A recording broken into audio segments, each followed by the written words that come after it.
Hello and welcome to this episode of the Blog Chronicles. I am your host, Matthew Loomis.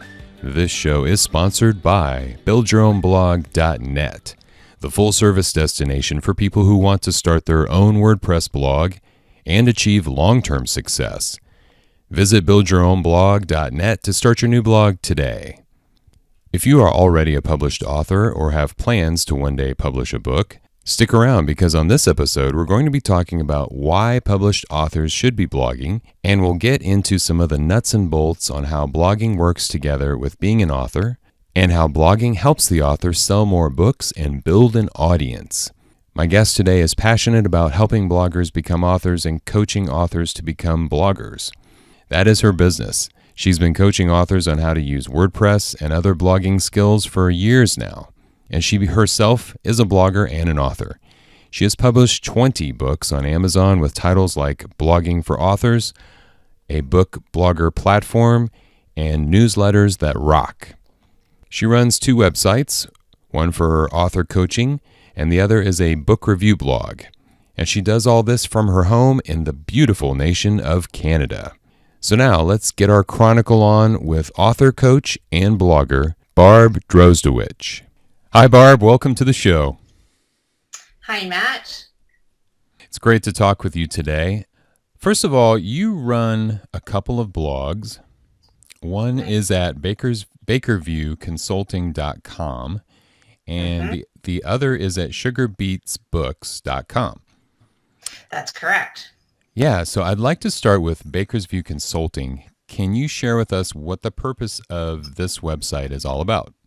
Absolutely. I started bakersviewconsulting.com as a way of trying to give, a label to the work that I was doing mostly with authors. And since when I look out the window of my office, I see Mount Baker, it seemed to be an obvious choice. Although on hindsight, it doesn't really have anything to do with what I do on the blog. So it's one of those examples of do as I say, not as I do. So, often I have people say, well, the name of your blog doesn't make any sense. Yeah, I know. So what I post on my blog, for the most part, is technical hints. I come from a background of teaching science and technology, and what I do really well is I take complicated things and I break them down into little bits and pieces. There's something to be said for that. I think that there's a certain percentage of the population that is just kind of innately technical. They can just sort of look at something and figure it out. And a prime example of that these days is the kids. You hand them an iPad and they go and they figure it out. A lot of the people that I work with are older. They didn't grow up using technology. There's a certain amount of apprehension involved, a certain amount of fear that they're going to break something. So often what I do is I either break things down in words, or I create little YouTube videos that literally say, see over here, click on the blue button. And then we're going to go down to the bottom left and we're going to look for this word right here. And I'm hovering over it. So that sort of instruction seems to work really well with my audience. It takes the fear away. It takes the apprehension away. I like totally removing the technical words, if at all possible. I'll say, look for the blue thingy. So it removes the barriers, maybe in some cases. And generally speaking, what I post on my blog is in response to questions that I field, either individually or in some cases sort of a body of concern builds up in my day-to-day dealings with authors. It's something that's come up. So, for example, the latest concern seems to be whether or not to use pop-ups on a blog, and there's all kinds of misinformation out there. People don't understand what Google is trying to do, the rules they're trying to put in place. So what I try to do is just take Google's rules and put them into common language and say, you can do this, you can't do this, and Yeah. use answers. Yeah. And doesn't your website, it strictly targets authors, is that right? Yeah, to a certain extent, bloggers, because I started blogging as a book blogger. I actually started blogging back when I had little kids in the house, and they weren't very intellectually stimulating. They were cute as heck, but, not very intellectually stimulating. Mm-hmm. So I was at home, and somebody said to me, well, you should start a blog. You're fairly technical. It'd be easy. Hmm. Not so easy necessarily, probably easier for me than other people, but I started ultimately as a book blogger. I tried food blogging for a while and ran out of content. So I'm, one of those examples of think in advance about what you're going to start blogging about before you start or you'll run out of content, because I did. Yeah, right. But when I moved towards book blogging, I never ran out of content because I'm a voracious reader. So Yeah, we'll get into your passion for books in a moment. So at Bakerview Consulting, you're a website consultant for authors, meaning that you help authors create an online platform, and then you also help them maintain it afterwards. So you do the technical work for them while they while they write their books and do their thing. Is that how you would describe your service? yeah, absolutely. I tend to work a lot with authors, in some cases bloggers, but in most cases people that are starting blogging either are quite technical or this is a hobby and they're just going to YouTube it to death to figure out the things that they don't understand because they don't have a big budget. Mm-hmm. The authors can work in help as part of their business expenses on their taxes. So it's a little bit of a different situation with them. I also like explaining things in a way that can be understood, but also in a way that is directly applicable to a niche group of people. I guess I often refer to authors as a niche group. Many people Sure. design websites, and they design websites for sort of a generalized audience. Mm-hmm. Perhaps an audience that purchases something online, perhaps an audience that just needs to be informed about various pieces of information, or an audience that you're communicating with through blogging. And an author has a number of different needs for a website. They hopefully need to blog. I mean, I'm sure you would agree with that as well as I do. It's a great way to communicate with an audience.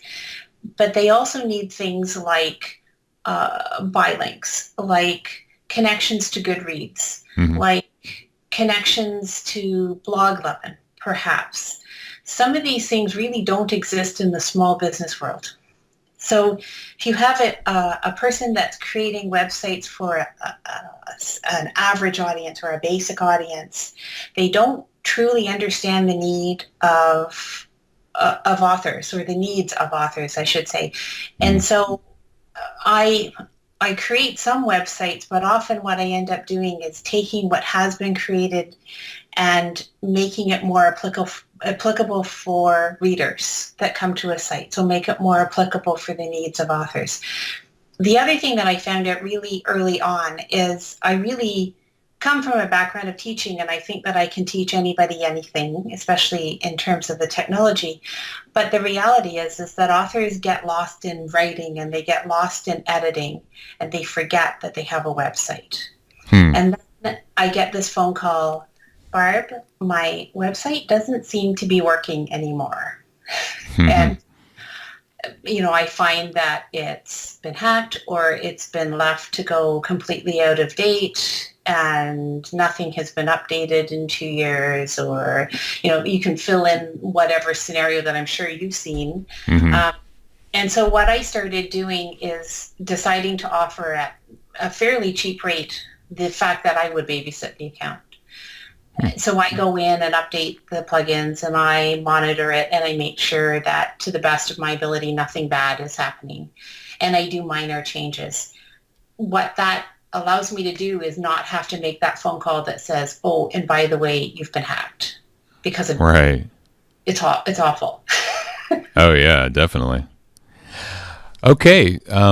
So let's now talk about Sugarbeet's books. How does this fit into the grand picture of your blogging strategy here? What is the purpose of this website?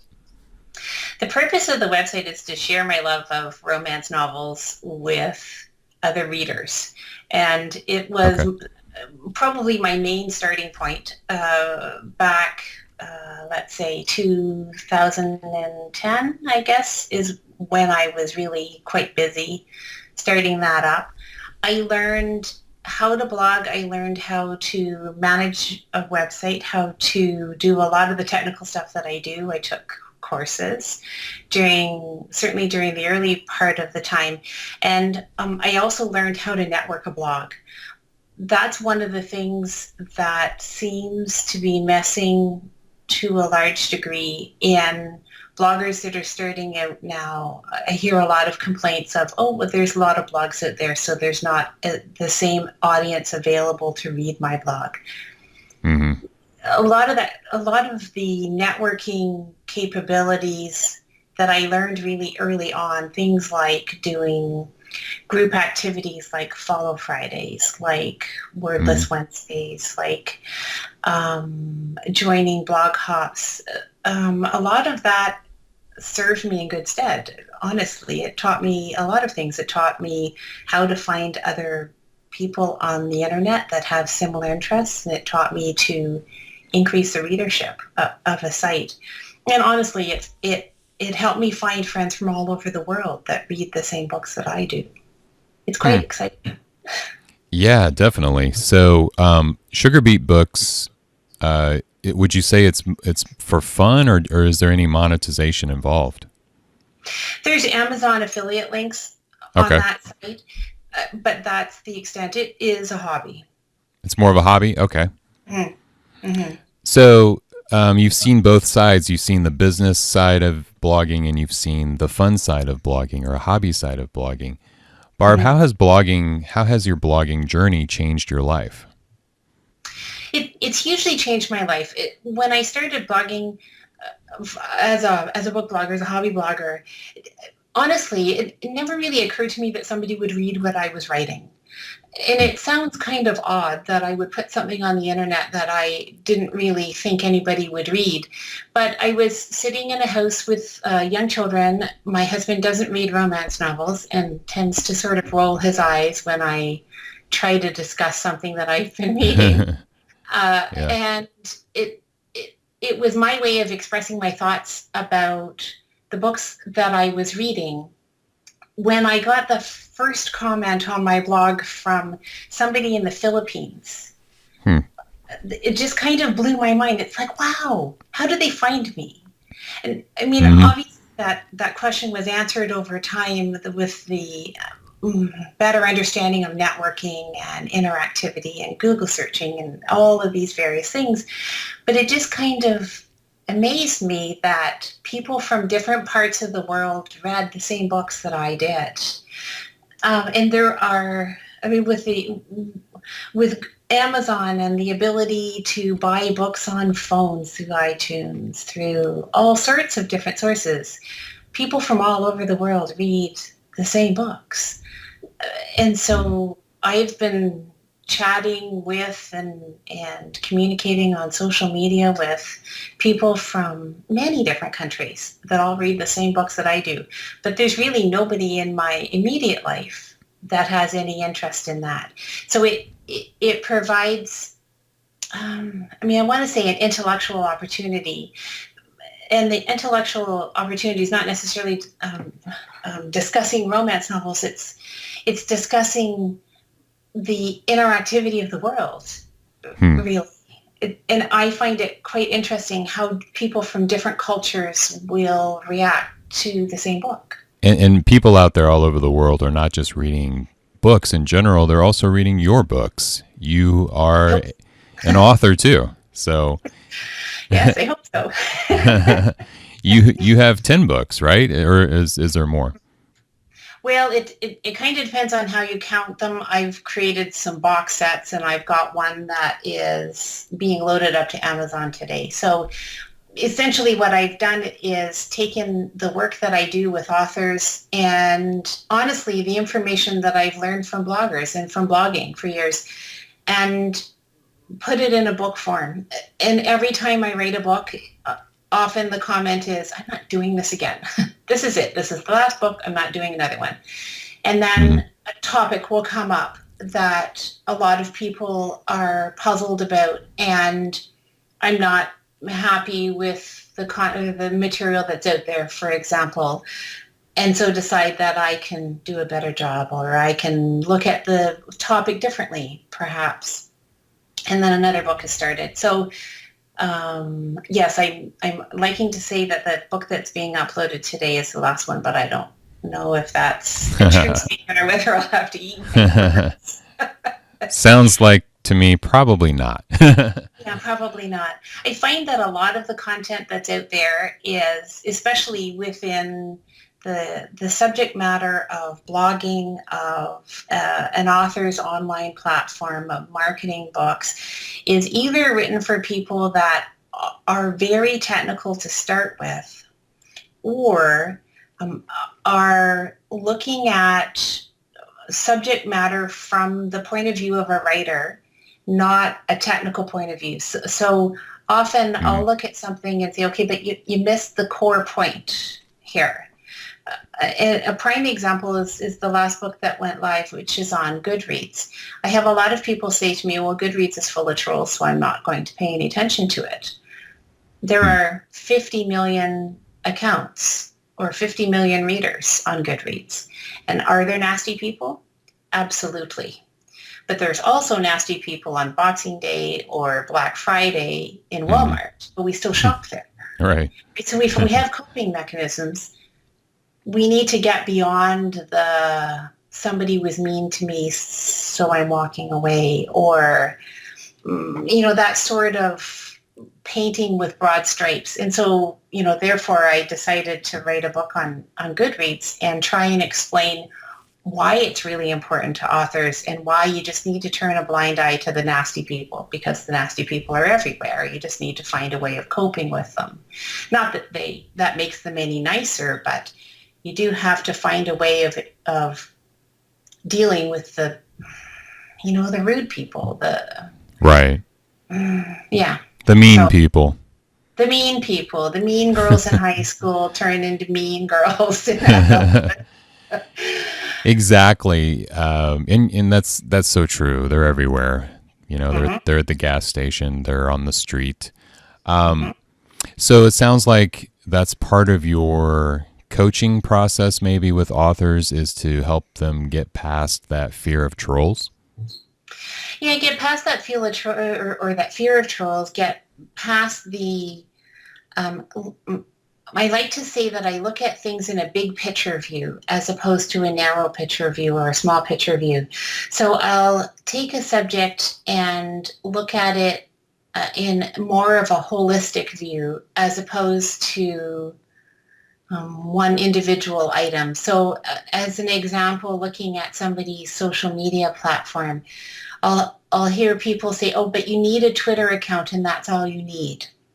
Well, that's being rather narrow in your view. So does Google index Twitter? Well, there's changes coming on that field, but if you're looking to show up on a Google search and your only platform is Twitter, you're leaving out a whole section of the internet that Google can search and find information on you. So I try to look at things in more of a big picture. So what is an author platform? Well, it is a whole bunch of things, and a lot of those are dependent on the genre that they write.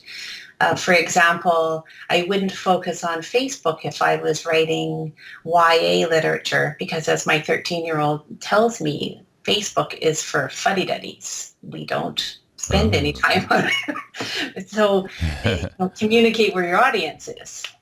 Right. Yeah, I hear that's the case. You said your daughter's 13? Yeah. Yeah, that teenagers don't spend much time on Facebook. No. Yeah, that's your daughter confirms that. So, Yes. yeah, I want to talk about. We'll get more into Goodreads and some social media in a moment. So Barb, you're a blogger and you're also an author. You have lots of books on Amazon. Why are you so passionate about the importance of combining the two together? I mean, well, I think we've already kind of gotten some of the answer to that. Um, you have this core business to help authors become bloggers, and perhaps you also help bloggers become authors. I'm not sure, but you're definitely an evangelist for the gospel of book bloggers. So, did you get into this niche because you saw a need and simply wanted to fill the need, or does your interest go beyond business?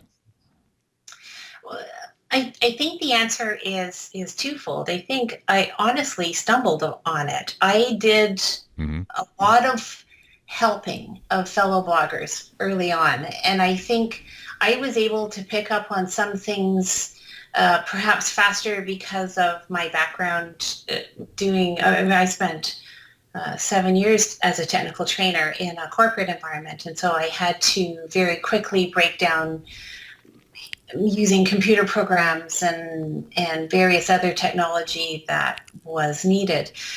So I could sort of apply that knowledge to blogging and make comparisons. And so when people ran into problems, often either I had an answer or I knew the direction that they needed to go to find the answer. So I did a whole bunch of this at the beginning when I was still having a hobby, right? It never really occurred to me that this would make any money or that I would make a living doing this. This was fun, and it was filling time, giving me sort of adult time away from kids because I was not working outside of the home Right. when I had kids young. And it never really occurred to me to move further.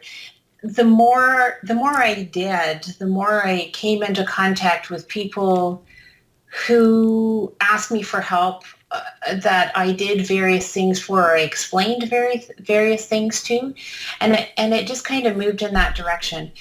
I kept on with it because the more I did that, the more I realized that the technology was often a stumbling point to books being created, to books being found, to books being marketed properly. And as a reader, it was really important to me to help authors either understand what they didn't understand Hmm. or help them do things so that they would write faster. I mean, from a purely selfish point of view, it's like, well, if I can do this for you, then you can spend more time writing, and I have more books to read. So that, to a large degree, is what started a lot of this. I would hear authors say, but I've spent the last 3 days trying to figure out how to put a follow widget on the sidebar of my blog. I'm like, really? 3 days? Well, I Hmm. can do that for you. Just let me do that for you, and you go back to writing, or you go back to editing, or whatever it is. And it is my comfort zone, but not necessarily many creative people's comfort zone.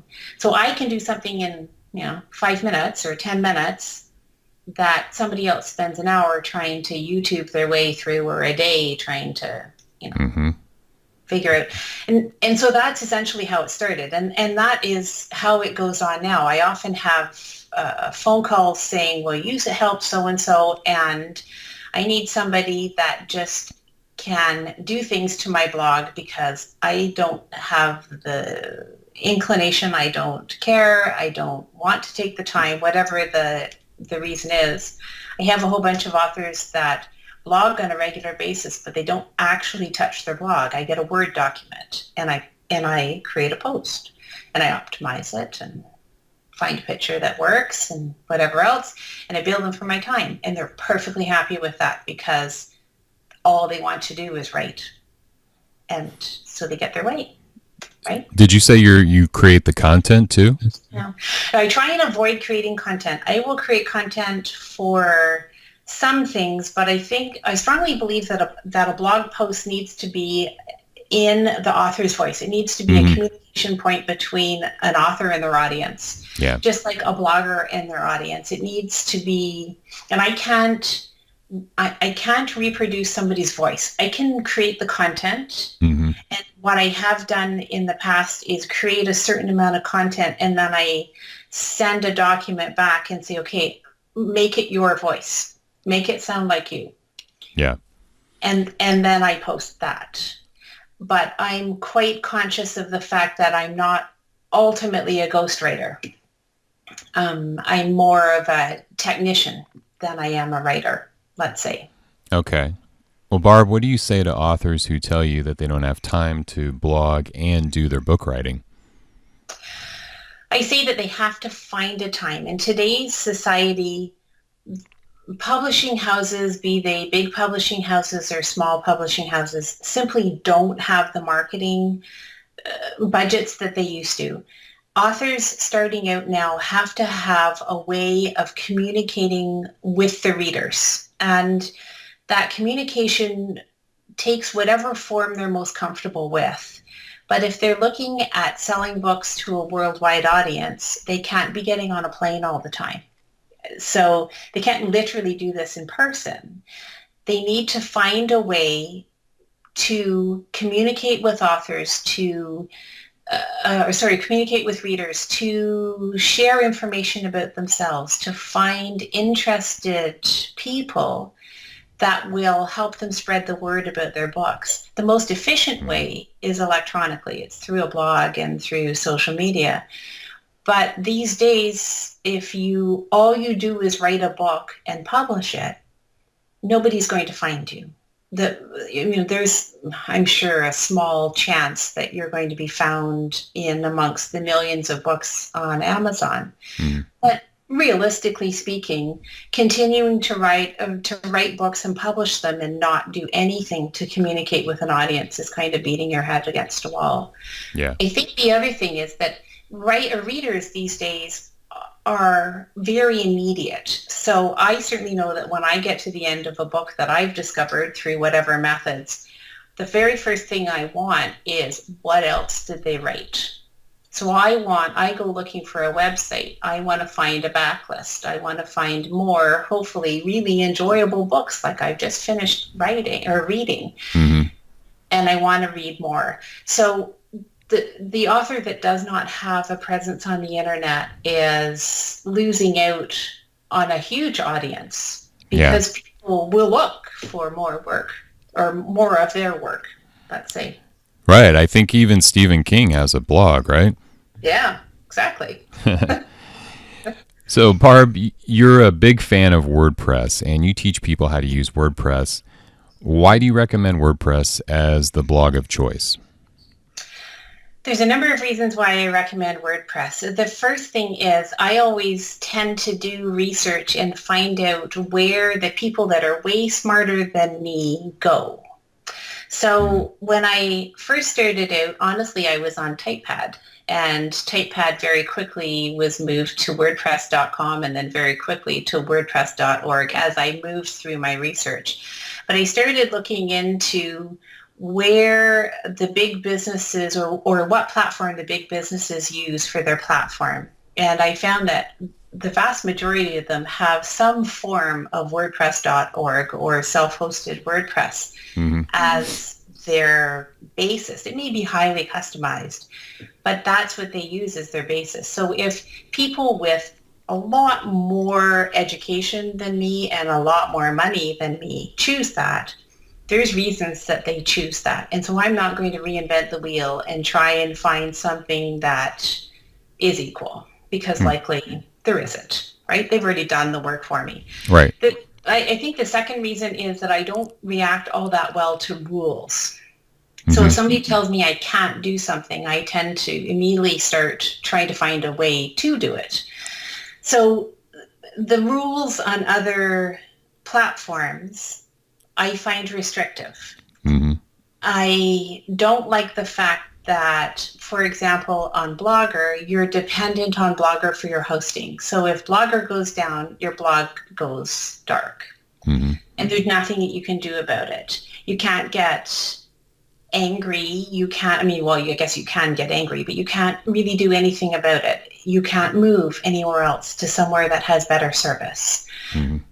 With WordPress.org, you can simply pack your suitcase and move to a different hosting company. And I have, when I've not been happy with service. There's quite a few different choices out there. That allows me the freedom to have a choice. So I'm not dependent on, let's say, somebody else's actions or somebody else's company providing a product that I have to be happy with. I can just move to where I can get a better response, let's say. Mhm. Does that make sense?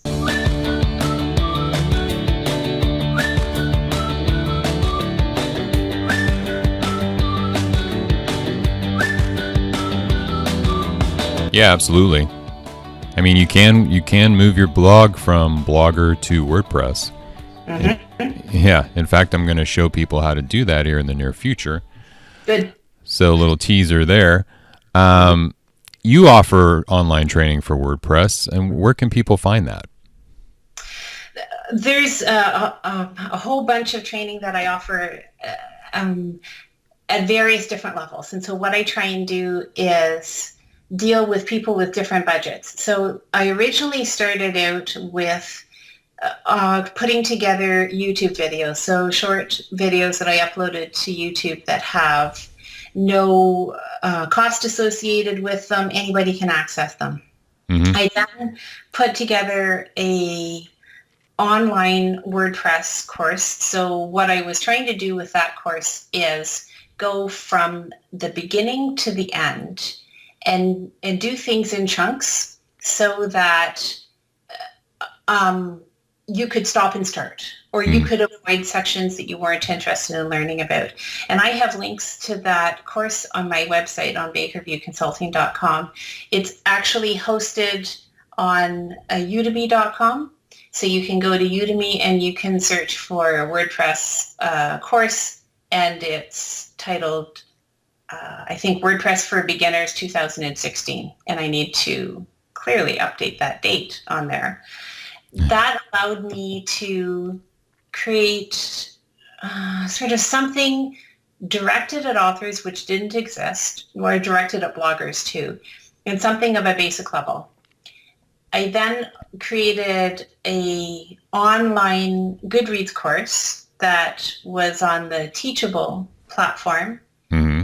And that's sort of the direction that I'm going from this direction on. If I redo the WordPress course, I'll probably use the Teachable platform. It's a little bit easier to manipulate. But anyways, that's what exists now. The Goodreads course is free, and the link to that is also off of my my website as well. Okay, I'll be linking to all of these things in the show notes as well. Great. Yeah. So, Barb, you are also a social media consultant, and I want to pivot to that a little bit here. So I want to spend a little more time on social media. Let's talk about Goodreads. Okay. I started using Goodreads last year just as a place to set my reading goals. Mm-hmm. And I love books myself, so the community was attractive to me, and I find it to be a fun place. Mm-hmm. How important is the Goodreads platform for a published author? I think it's really important.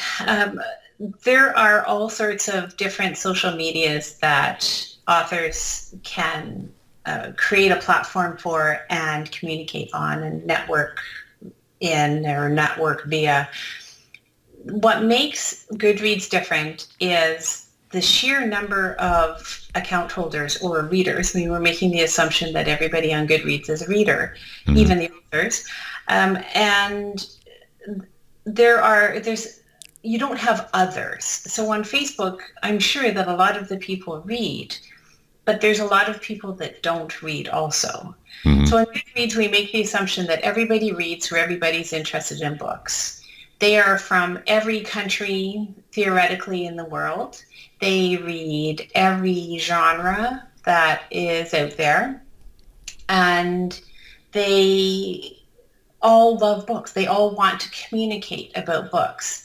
So Goodreads allows you to create an account as a reader, and then when you publish a book, they give you special powers, let's say. So you have the ability to add all kinds of information about your book. They also allow you to accrue friends and followers. As an author, you get to add followers to the mix. Those are ways of, or people that you can network from, that you can communicate to, that you can share interests with. They have groups that you can join of every topic known to man almost. Not all of the topics are book related. Some of them are societal concerns. There are geographical groups. There are book clubs. There are thousands and thousands of online book clubs on Goodreads. It's kind of the place for everybody who reads. And that's why I think it's important.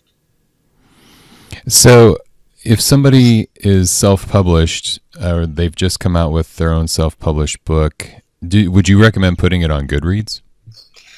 Likely if they publish it on Amazon, it is already on Goodreads. Oh, so it automatically goes on there as well? Yeah, it should. There's some examples that I've seen where you literally have to add the book. But if the book has been published on the Amazon platform and it's been at least a couple of weeks, usually if you search for the book, you can find it. It's already there. So they're pulling records across from Amazon. If you, on the other hand, publish through Smashwords and that's how you end up on Amazon, sometimes it doesn't seem to migrate over, but ultimately, in almost all cases, the book is already there. Interesting. Are the reviews on Amazon separate from the Goodreads reviews, or do they overlap? They don't overlap. Some people will review books on both platforms, but they have to post them individually. Okay. Often people say that the reviews on Goodreads are more honest than on Amazon. Yeah. And the translation for that is at times more brutal. So. Right. Yeah. Normally, yeah, I tend to want to brush by the first few reviews because you know that those are like friends or colleagues. Yeah. So aside from Goodreads, what are 3 other social media platforms that are great for authors? Well, it depends on what genre you write. But Okay. broad stripes, Twitter, Facebook, and currently I'd say either Instagram or Pinterest. Okay. And then the exceptions would be if you write YA, or if you write YA, I would emphasize more things like Snapchat and Instagram as opposed to Facebook. If you're writing nonfiction that's more of a business bent, let's say, I would put LinkedIn in that group. Even a academic nonfiction, LinkedIn often is a primary platform for nonfiction authors.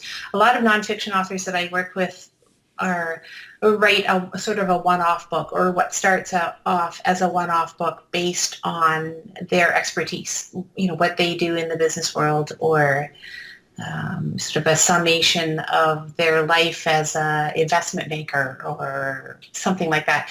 And their audience, to a large degree, is on LinkedIn because they're fellow professionals.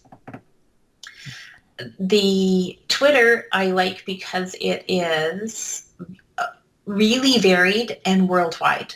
So the audience is found almost anywhere other than really young teens, let's say. The audience can exist on Twitter. What I like about Twitter is the shortness and the unfilteredness of it. Okay. Whereas when you look at what's on Facebook, it is controlled by the algorithm of Facebook. So you're doing certain things for certain reasons to make things show up in the way you want them to. So you're I guess, taking advantage of what's known about the algorithms, although I'm sure that we don't Yeah. really know everything, right? Do you recommend for Facebook that an author has a business page? hmm I'm a big proponent of following rules. So one of the big things that let's say one of my major pet peeves is people that teach breaking rules. I Hmm. equate it to learning to drive a car. When you teach somebody to drive a car, you teach them the proper way to drive the car, to follow the rules, to not speed, to stop fully at stoplights and stop signs and that sort of thing. When they get their license, they can learn to break the rules, or they can choose which rules to follow and which ones they choose not to. But when you're teaching, you need to teach the rules. Hmm. So Yeah. as a result, Facebook's, I think it's like rule number 4 is you can't make money from a personal page. So Okay. they determine that promoting even a blog that has no money-making capability. So if we take the example of my book blog, before I put affiliate links on it, it wasn't making any money whatsoever. That is still seen as potentially making money by Facebook. So I can make the odd reference on my personal page, but all of the communication for my blog, my books, my author sites, my business sites has to be done through Facebook pages according to the rules. The other thing to take into account is on a personal profile, you're only allowed 5,000 friends. Yeah.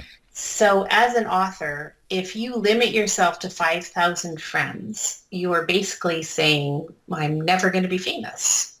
So it's kind of defeatist. You know, if you immediately open a Facebook page, or a business page, or an author page, or whatever title you want to give it, you're allowed unlimited communications or unlimited contacts.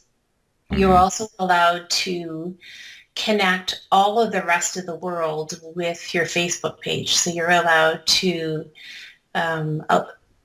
connect your Twitter account. You're allowed to connect your Goodreads account, your Amazon author page, your Pinterest page. The list goes on. You can show people on Facebook all the other places that you are.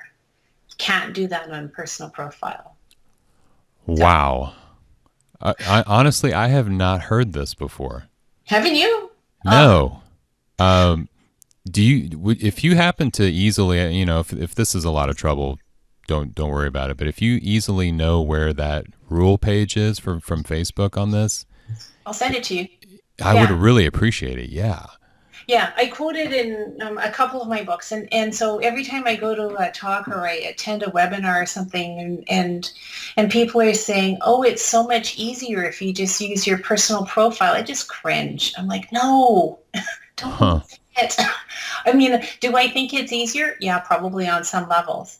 However, what I start seeing, especially in younger authors, is a movement of almost high school behavior, right? So I am going to beat you, I'm going to be better than you. A really easy way to mess somebody up on their platform is to rat on them to Facebook and get their Facebook account shut down. For sharing like their blog posts Yeah. on their personal page. Interesting. Yeah. And then you have to start again. So if you've got somebody who's worked really hard on a personal profile and has, 3,000 friends, let's say, to throw a number out there, and you're doing things that are against Facebook's rules, and somebody rats on you, you potentially could have Facebook shut you down. Sometimes they give a warning, but generally speaking, they tend to be rather draconian. And shut you down. So then you go from 3,000 to 0 and you start again. Well, that's just kind of a waste of time, right? It's like, and sadly, I've seen it happen a number of different times. I've got one author that I'm working with right now that was determined that she was not going to have a page. Too much work, not doing the work. Personal profile's fine. Facebook shut her down last week. And, Really? I have a certain amount of sympathy. Like, it is upsetting because you suddenly realize that your Facebook profile is gone, and you have to start again. But it's the rules thing. It's like, well, follow the rules. If you choose not to follow the rules, then you choose to accept the consequences. The problem is that many people don't realize there's rules. I mean, as you said, you've not heard of that rule before. I'm sure there's lots of people that have never heard of that rule, and they unknowingly break it. Yeah, I see it all the time. Yeah, absolutely. I do too. Yeah. And honestly, I'm doing some sharing too. So. Well, and I don't think that there's anything wrong with the odd sharing. It's part of your life. It's part of your personal persona. Okay. But when that's your only platform, that's where you get into trouble.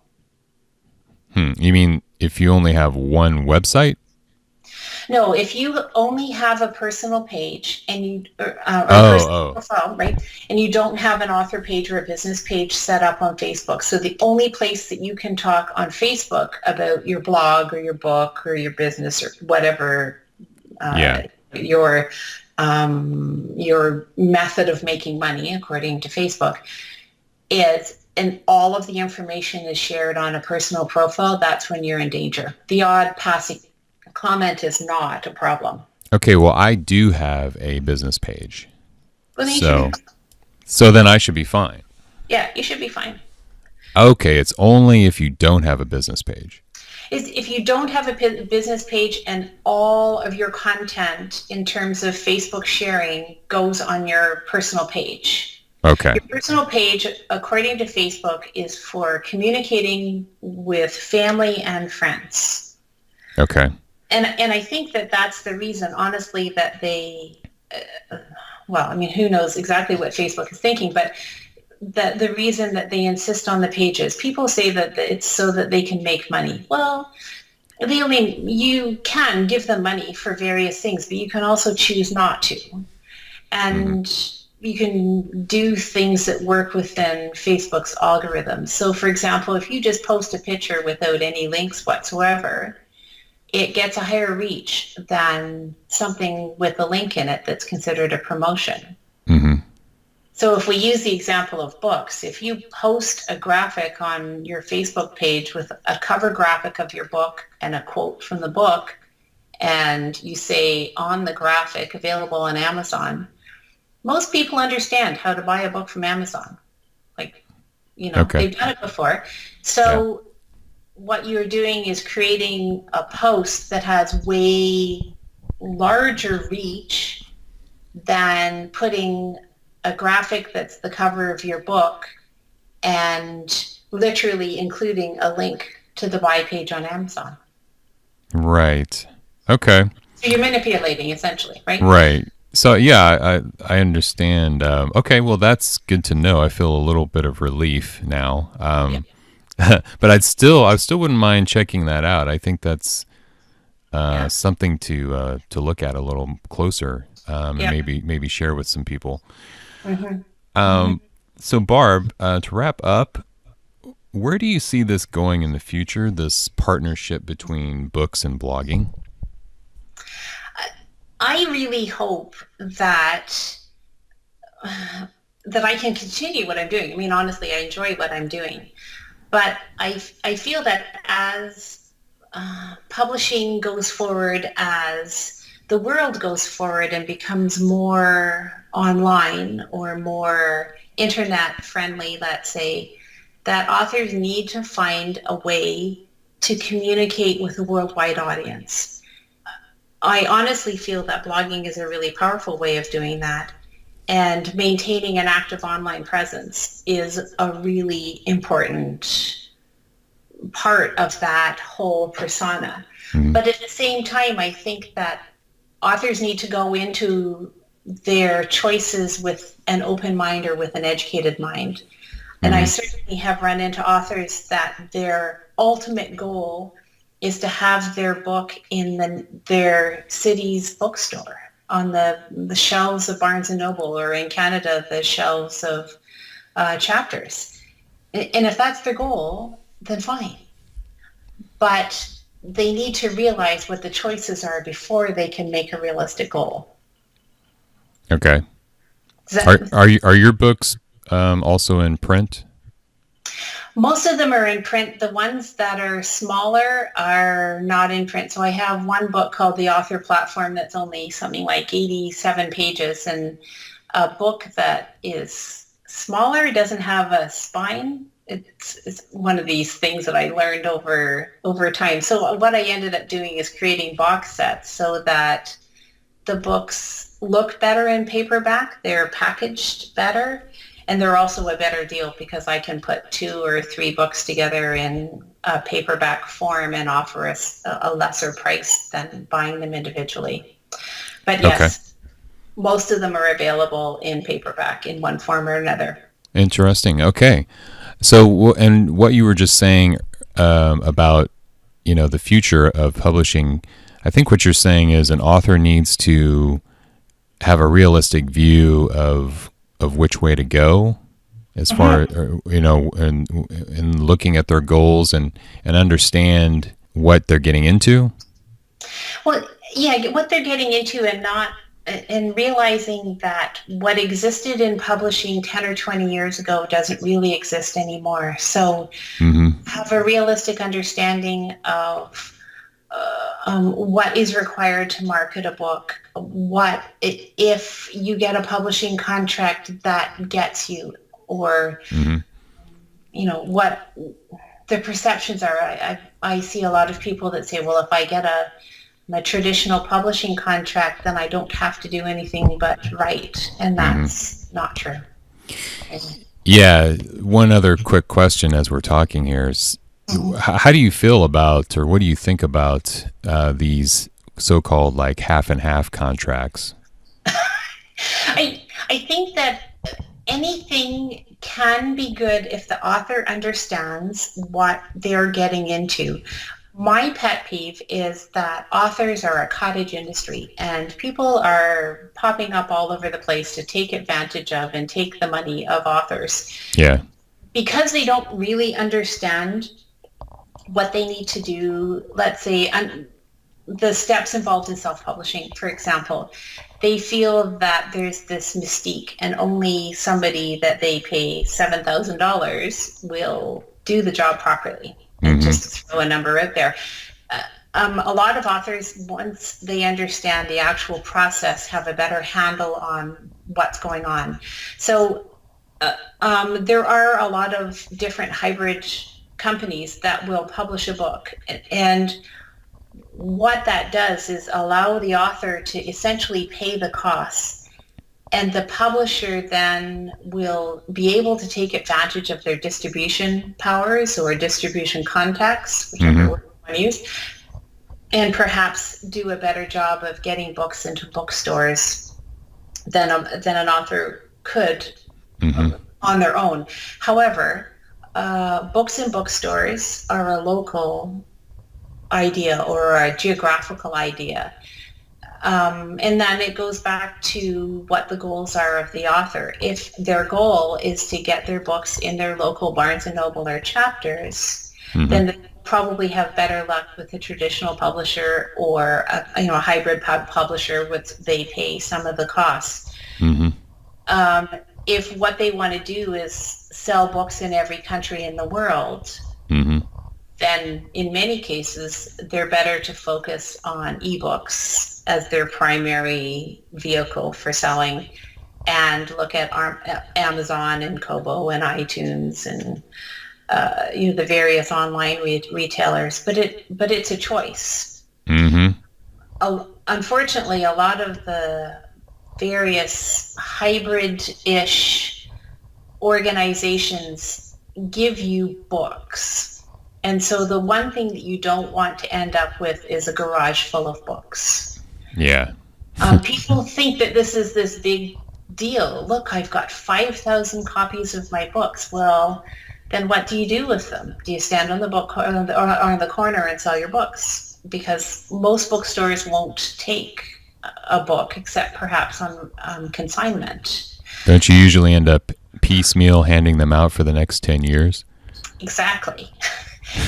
and that's sort of the piece of the puzzle that often is missed out on, that people don't realize that if they end up with 5,000 copies of their book, they can't, in all cases, then take them to a bookstore and say, here, you can sell these. Because stores don't necessarily want them. In some cases, they want to feature local authors, yes, but not 5,000. But I guess in some cases, though, that'll work well with like a speaker who takes the books along. You know. Yes, absolutely. And, and it goes back to goals. I worked with one author who has a massive speaking platform, I guess. I mean, he's talking live almost every week, and everywhere he goes, he has a suitcase of books, and he sells hundreds at his live events. Yeah. Absolutely. If that is what you want and that is your goal, then that's the direction you need to go. But these books that are in his suitcase are not on bookstore shelves. Right. Right? He's hand selling these. So. Or sometimes they are as well, I think. Yeah, sometimes, but often the books that are on bookstore shelves are coming from distributors or their consignment. So they're somebody going into their local bookstore and the bookstore agreeing to feature a local author based on, some sort of arrangement in terms of payment. You're not going to have the same sort of reaction trying to walk into every Barnes and Noble in, your state or in Canada, the chapters in your province and have them accept copies of your book. Right. It's much more difficult. And again, yes, it can be done, but typically where your focus is as a self-published author is online through every country in the world, hopefully. Barb Drozdowich, the blogging author's best friend. It's been great having you today on the Blog Chronicles. Thank you for coming on. It's been a delight talking with you. Thank you so much for inviting me. Yeah, and give us one more shout out where people can follow you and get in touch with you. I can be found on all of the usual suspects: Facebook, Twitter, Pinterest, sadly LinkedIn to a certain extent. But my blogs are bakerviewconsulting.com and sugarbeetsbooks.com. And I have contact points on both of those blogs, and I'm responsive to email, and I'm also looking at times for things to demystify on my blog. So if you just want to send me a hint of, I can't figure out how to do this, then right ahead, and I'll see what I can do with the subject. Fantastic. Thanks for tuning in to this episode of the Blog Chronicles. If you enjoy the show, please subscribe on YouTube or iTunes and leave a rating or review to help other bloggers find us. If you want to chat, look me up on Twitter @MattLoomis. So who is going to be my next guest on the Blog Chronicles? He's an author, blogger, and writing coach who loves to help other people discover their identity, refine their creative gifts, and practice authenticity through their blog and everything they do in life. We'll see you next time on the Blog Chronicles.